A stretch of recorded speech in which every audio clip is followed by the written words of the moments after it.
Old Icky, if you recall, was the country schoolmaster, dreamed up by Washington Irving. Oh, he had a way with a yarn, did Mr. Irving.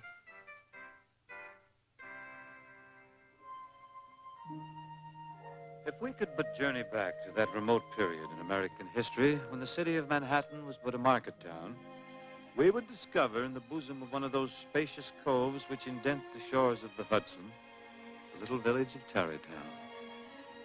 And just beyond, nestled deep in the low, rolling hills, a sequestered glen. It's a quiet, peaceful place, and yet somehow foreboding. For it abounds in haunted spots, twilight tales, and local superstitions. The best-known story, however, concerns a certain itinerant schoolmaster who once frequented these parts. Indeed, some say his melancholy spirit still haunts the vicinity. The worthy pedagogue was described as a most unusual man. To see him striding along, one might well mistake him for some scarecrow eloped from a cornfield. He was tall, but exceedingly lank. His head was small and flat on top with a long snipe nose, so that it looked like a weathercock perched upon his spindle neck. Altogether, he was such an apparition as is seldom to be seen in broad daylight.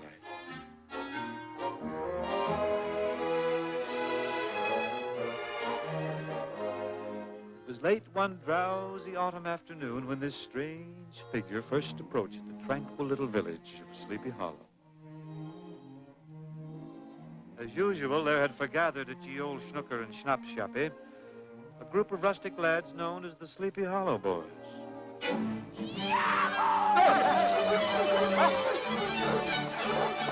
Their self-appointed leader, one Brom Bones, was a burly, roistering blade, always ready for a fight or a frolic.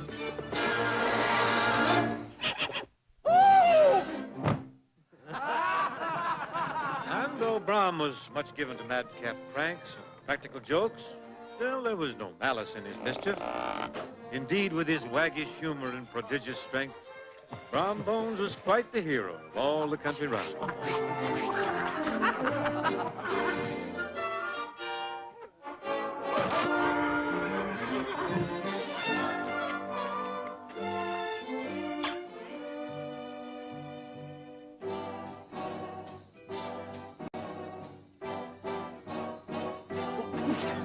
Odds bodkins, gadzooks.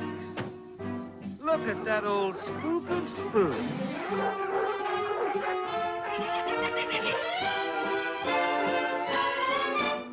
Who's that coming down the street? Are they shovels or are they feet?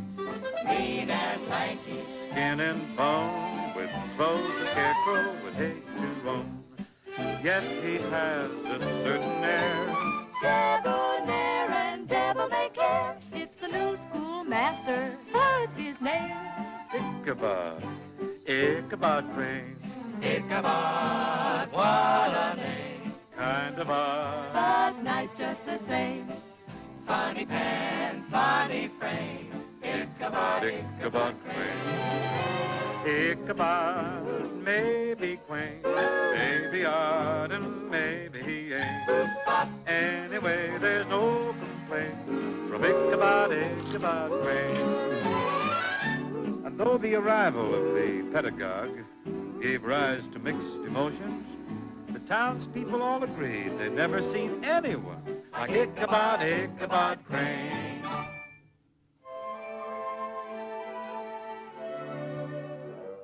The schoolroom became Ichabod's empire, over which with lordly dignity he held absolute sway.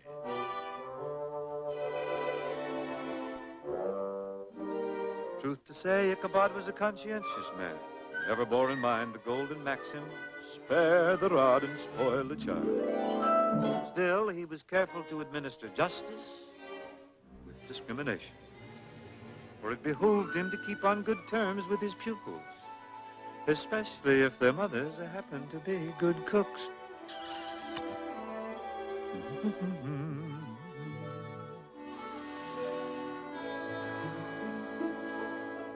Who's the town's latest man? dance around like nobody can. Has to be none other than Ichabod, Ichabod Crane. Thus, as time went by, it may be seen that the pedagogue got on tolerably enough. Moreover, Ichabod found divers ways to increase his slender income and at the same time awaken the cultural interests of the sleepy little village.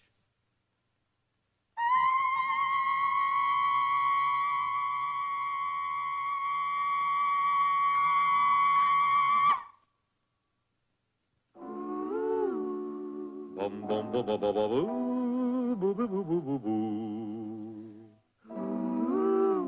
Bum bum bum bum bum bum bum bum bum bum.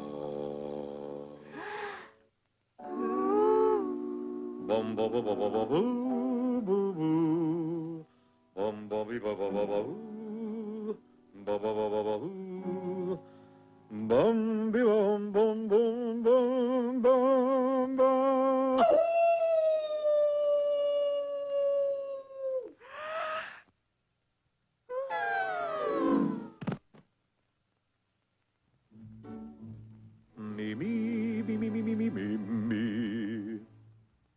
It was inevitable that such a man as Ichabod would become an object of ridicule to Brom Bones and his gang. And yet to Ichabod, these were small matters. Indeed, the schoolmaster possessed a remarkable equanimity which remained quite undisturbed until that fateful day when his path was crossed by a woman. A certain woman. Katrina Van Tassel, daughter and only child of old Baltus Van Tassel, the richest farmer in the county. She was a blooming lass, plump as a partridge, ripe, melting, and rosy-cheeked.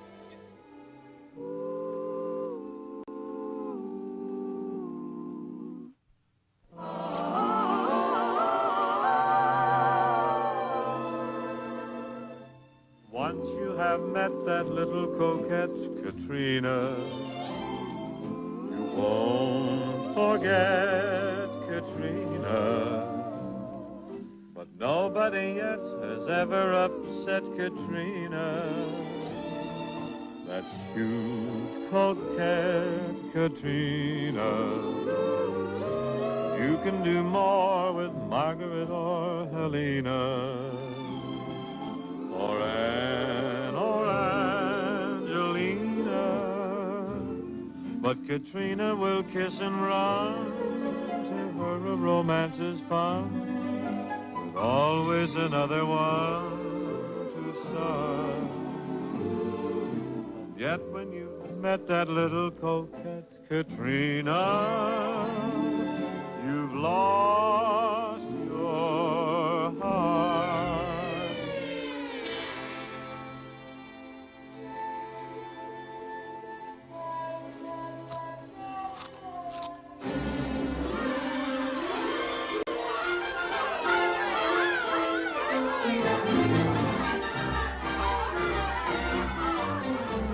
Now there was no doubt the fair Katrina was the richest prize in the countryside. And the schoolmaster, being an ambitious man, at once began to fill his mind with many sugared thoughts and hopeful suppositions.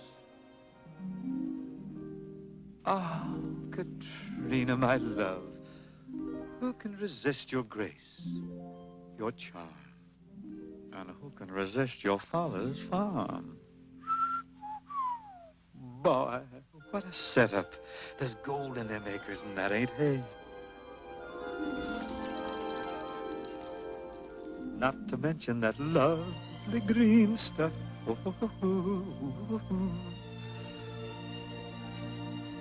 Oh, Katrina, my sweet, my treasure. Treasure. That barn's a gold mine. How I'd love to hit the jackpot. Dear Katrina, Papa's only child. Papa.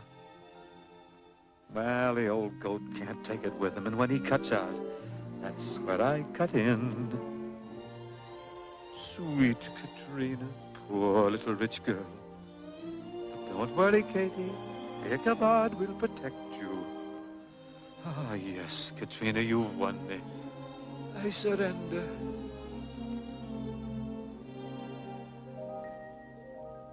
And yet when you've met that little coquette Katrina, you've lost your heart. Truth to say, every portal to Katrina's heart was jealously guarded by a host of rustic admirers. But Ichabod was confident he'd soon ride roughshod over these simple country bumpkins. The most formidable obstacle of all, however, the schoolmaster had failed to reckon with.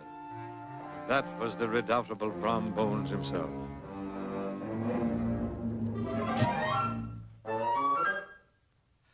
Now, the ease with which Brom cleared the field of rivals both piqued and provoked the fair Katrina. And she often wished that some champion would appear and for once take the field openly against the boisterous Brom.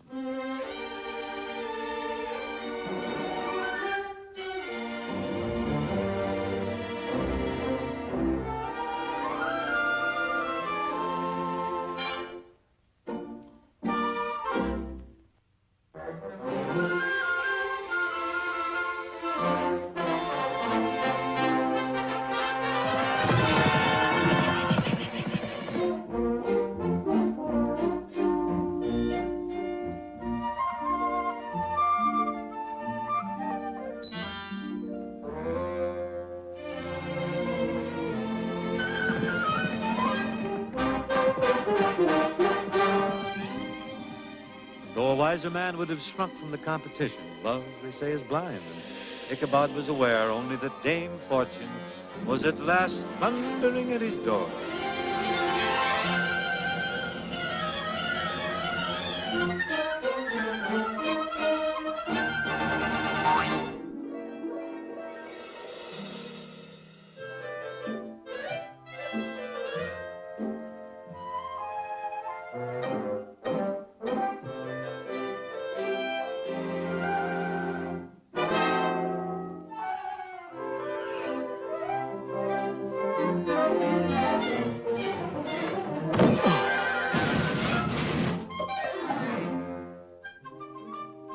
It's true that Brom liked to joke as well as the next, but enough was too much.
Time to carry the issue to open warfare. Why, he'd double that schoolmaster up and lay him on a shelf in his own schoolhouse.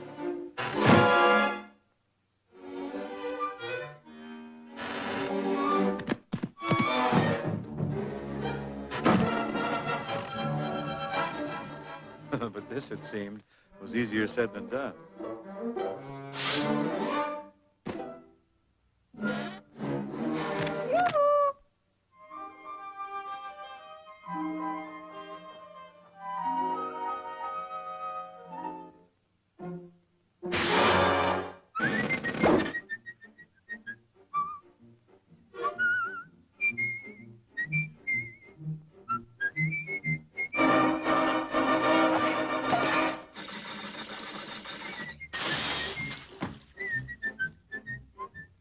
No doubt of it. This was Ichabod's lucky day.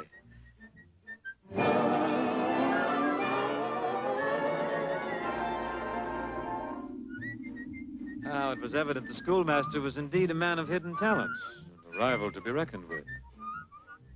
Still, wars are neither won nor lost at the first encounter. The high-flying pedagogue might yet be brought to earth. For Brom Bones was never a man to cry quits.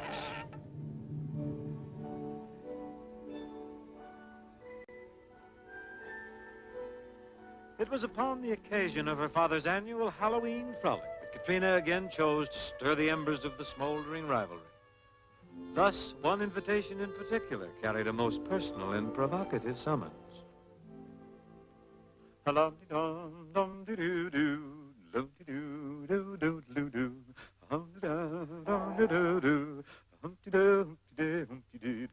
worthy schoolmaster was in a transport of joy. To him, this could mean but one thing. Ah, Icky, you sly old dog, you. What is this strange power you have over women? Well, tonight's the night, boy. Just turn on the old charm, and the fair Katrina is yours for the asking.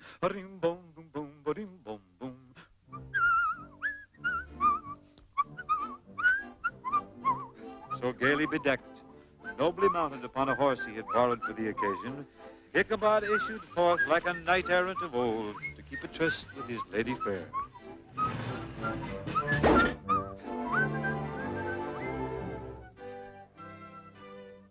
In all the countryside, there was nothing to equal a merrymaking at Mynheer Van Tassel's farm. To Ichabod, here was a perfect field for his endeavors. Now, indeed, would he put his best foot forward. For beyond all his other talents, the schoolmaster prided himself upon his dancing. The unhappy Brom, already bested at every turn, saw himself once more outmatched. For as he watched the posturing pedagogue, he was forced to admit that here was a flawless picture of ease and grace.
was no doubt that Ichabod was the man of the hour. Brom knew that he must concede his rival still another victory. And yet there was still a chance his time would come. For when the hour grew late, Van Tassel always called upon his guests to tell him ghostly tales of Halloween. And Brom knew there was no more firm and potent believer in spooks and goblins than Ichabod Crane.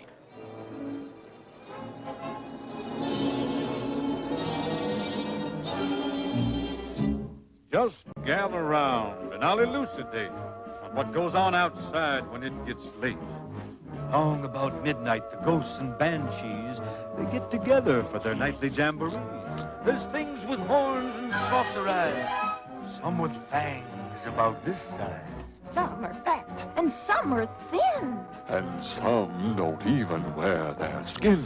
Oh, I'm telling you, brother, it's a frightful sight to see what goes on Halloween night.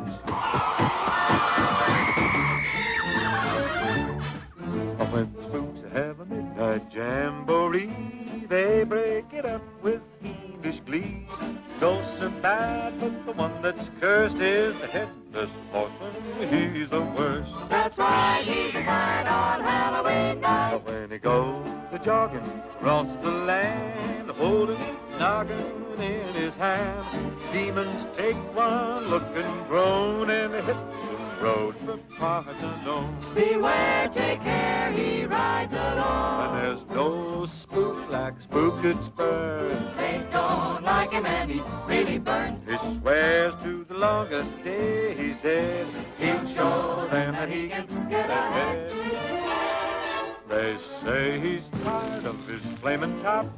He's got a yen to make a swap.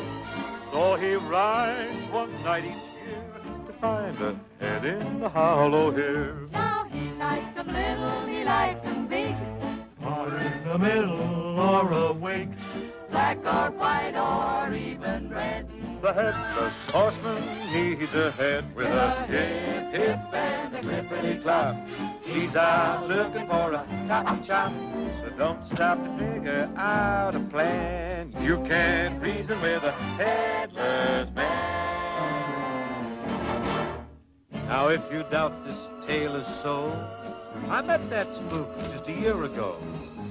Now, I didn't stop for a second look, but made for the bridge that spans the brook. But once you cross that bridge, my friend, The ghost is through his power ends. so when you're riding home tonight, make for the bridge with all your might. He'll be down in the hollow there. He needs your head. Look out! Beware! With a hip, hip, and a clippity clop. He's out looking for a head to swap. So don't try to figure out a plan. You can't reason with a headless man.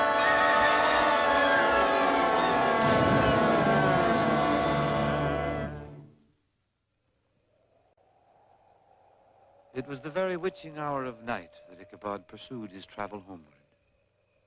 The sky grew darker and darker as one by one the stars winked out their lights, and driving clouds obscured the moon from sight. Never had the schoolmaster felt so melancholy, so utterly alone. And the nearer he approached the hollow, the more dismal he became.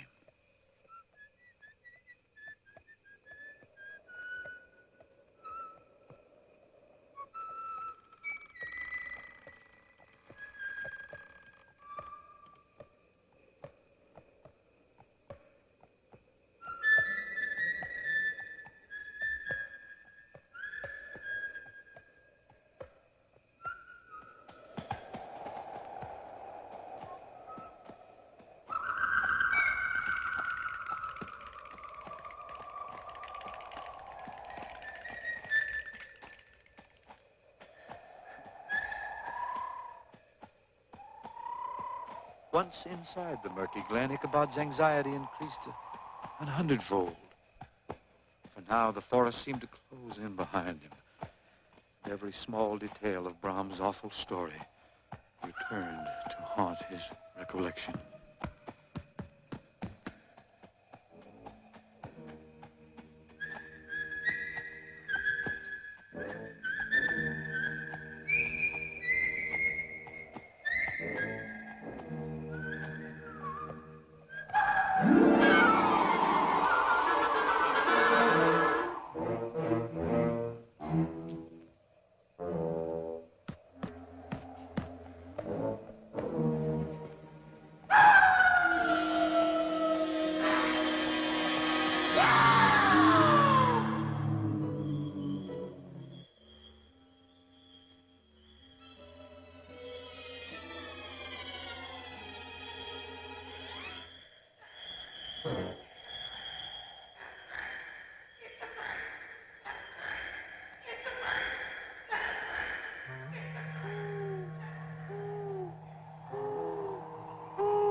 Once you cross that bridge, my friends, the ghost is through. His power ends.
Next morning, Ichabod's hat was found. And close beside it, a shattered pumpkin. But there was no trace of the schoolmaster.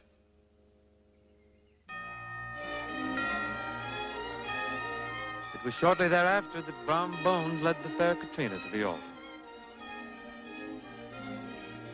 Now, rumors persisted that Ichabod was still alive, married to a wealthy widow in a distant county. But of course, the good Dutch settlers refused to believe such nonsense, for they knew the schoolmaster had been spirited away by the headless horseman. With a hip, hip, and a flippity-clop, He's out looking for a head to swap, so don't try to figure out a plan. You can't reason with a headless man.